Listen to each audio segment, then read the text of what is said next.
नमस्ते, मैं अविचल दुबे। कोरोना की तीसरी लहर की खबर से आप हैरान परेशान हो चुके होंगे।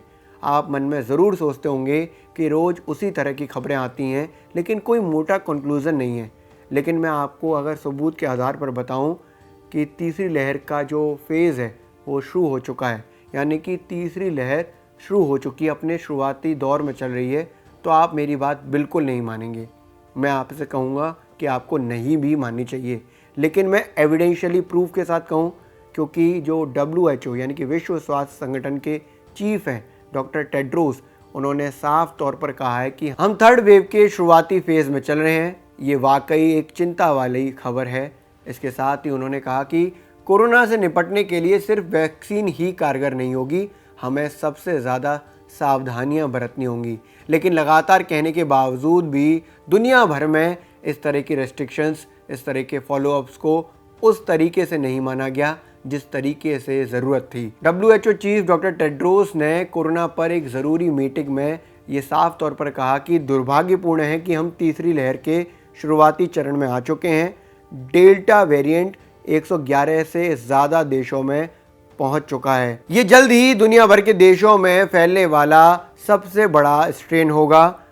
वायरस जो है वो लगातार अपना रूप बदल रहा है, यानी कि म्यूटेट हो रहा है, जिसकी वजह से संक्रामकता बढ़ रही है। इसके साथ ही भारत में भी तीसरी लहर की आहट लगातार दिखाई देने लगी है। इसके साथ ही एक विदेशी फर्म है, उसने भी आगाह किया है कि भारत में जिस तरह की गतिविधियां चल रही हैं उस हिसाब से तीसरी लहर बहुत नज़दीक है, या कहें कि तीसरी लहर के आप फर्स्ट फेज में आ चुके हैं, आप तीसरी लहर से गुजर रहे हैं, लेकिन अभी उतनी संख्या नहीं दिख रही है जितनी की आपको आशंका है। इसके साथ अगर बात करें हैदराबाद यूनिवर्सिटी के पूर्व vice chancellor doctor Vipin Srivastava की, उन्होंने साफ तौर पर कहा है कि अब से 12 दिन पहले 4 जुलाई को तीसरी लहर एंटर कर चुकी है।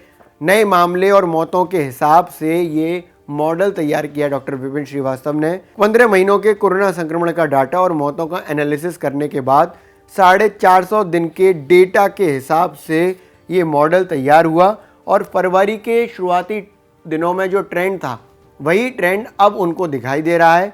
फरवरी के बाद अप्रैल में दूसरी लहर भारत में आई थी। ये लहर डेल्टा वेरिएंट की वजह से आई थी, जिसके बाद अप्रैल मई में जो कोरोना था वो अपने पीक पर पहुंच गया था। दुनिया भर के हेल्थ एक्सपर्ट्स का मानना है कि जो बीते 10 हफ्तों में मौतों की संख्या बढ़ रही है, ये कोरोना संक्रमण के अनुपात में ज़्यादा है। इस वजह से तीसरी लहर को साफ तौर पर कहा जा सकता है कि वो बहुत नज़दीक है, या कहें शुरुआती फेज़ में चल रही है। हेल्थ एक्सपर्ट्स का साफ तौर पर मानना है कि यूरोप और ख़ास तौर पर नॉर्थ अमेरिका में पहले मौतों की संख्या में कमी आई थी, लेकिन बीते कुछ हफ्तों में ये अब लगातार तेज़ी देखी जा रही है। ये एक तरह का अलार्मिंग है, ये अलार्मिंग सिचुएशन है, जिस वजह से ये मौतों की संख्या में तेज़ी हो रही है। उसका बड़ा कारण डेल्टा वेरिएंट है। WHO ने भी साफ तौर पर कहा है कि डेल्टा वेरिएंट जो है वो 111 से ज़्यादा देशों में फैला है। इसके साथ ही डेल्टा वेरिएंट उन सभी इलाकों में फैल रहा है जिस वजह से उसकी संक्रामकता को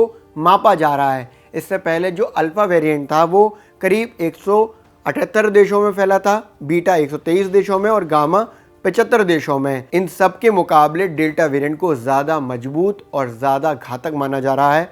डेल्टा वेरिएंट की वजह से ही भारत में दूसरी लहर आई थी। दूसरी लहर में हमने देखा था कि किस तरह से देश में कोरोना मामलों की संख्या में बेहताशा वृद्धि हुई थी, लाखों की संख्या में लोगों की मौत हुई थी। अब वो डेल्टा वेरिएंट पूरी दुनिया में तीसरी लहर का कारण बनना है। भारत में जो तीसरी लहर का कारण है वो दूसरे कारण है। भारत में जो ढील दी जा रही है, लगातार इस बात को कहा जा रहा है कि बाज़ारों में जिस तरह की भीड़ देखने को मिल रही है, इसके अलावा जो राज्यों में ढील दी गई, यानी कि रेस्ट्रिक्शंस को कम किया गया, अनलॉक किया गया, उसके बाद लोगों ने हर तरह की ढिलाई बरतना शुरू कर दिया। सैनिटाइजेशन तो पहले से ही नहीं कर रहे थे, सोशल डिस्टेंसिंग बरतना बंद कर दिया, मास्क डर की वजह से लगा लिया तो लगा लिया। इस वजह से तीसरी लहर का जो अंदेशा है वो तेज होता जा रहा है। इसके साथ ही भारत में कुछ रोज़ पहले जहां 40 लाख डेली वैक्सीन लगाए जा रहे थे, अब वो औसत भी कम हो गया है। करीब 34 लाख पर वो औसत आ गया है डेली वैक्सीन लगाने का। ये भी एक ख़राब पोजीशन है, जहां डेली वैक्सीन तेज़ लगाई जानी चाहिए, यानी कि ज़्यादा लगाई जानी चाहिए, वो अब कम होती जा रही हैं। इसके साथ ही भारत में जो 20% जिले हैं जहां पर दूसरी लहर में सबसे ज़्यादा केसेस मिले थे या केसेस में अब भी वृद्धि हो रही थी, वहाँ अब भी तेज़ी देखी जा रही है।